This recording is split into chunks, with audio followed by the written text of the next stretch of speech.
സങ്കീർത്തനങ്ങൾ അദ്ധ്യായം 131. ദൈവമേ, നിന്റെ വേദപ്രമാണത്തിൽ അടങ്ങിയിരിക്കുന്ന അത്ഭുത കാര്യങ്ങളെ കാണുവാൻ എൻ്റെ ഉൾക്കണ്ണുകളെ പ്രകാശിപ്പിക്കണമേ. ആമീൻ. കർത്താവേ, ദാവീദിനെയും അവൻ്റെ എല്ലാ ഇഷ്ടതകളെയും ഓർക്കണമേ.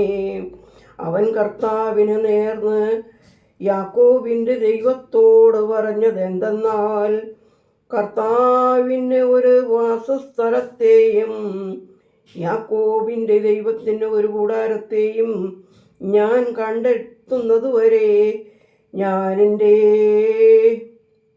ഭവനത്തിനുള്ളിൽ പ്രവേശിക്കില്ല. എൻ്റെ കട്ടിലിലെ കിടക്കയിലേക്ക് കയറി കിടക്കുകയുമില്ല. ഞാൻ എൻ്റെ കണ്ണുകൾക്ക് ഉറക്കവും എൻ്റെ കൺപോളകൾക്ക് നിദ്രാമയക്കവും കൊടുക്കയില്ല.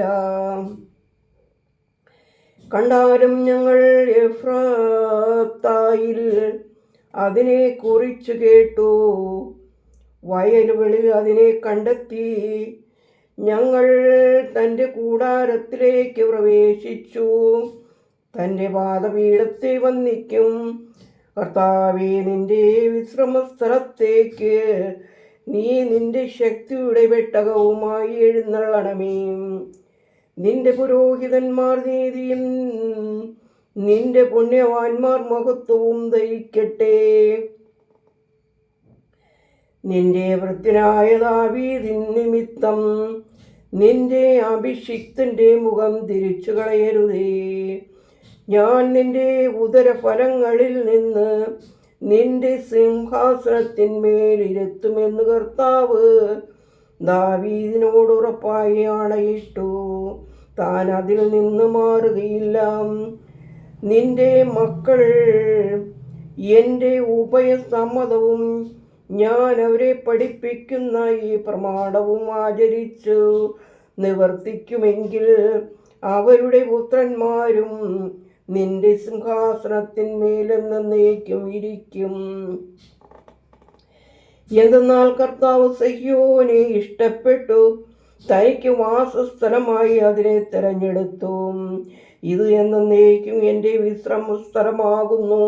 ഞാൻ ഇതിനെ ആഗ്രഹിച്ചതുകൊണ്ട് ഇവിടെ വസിക്കും.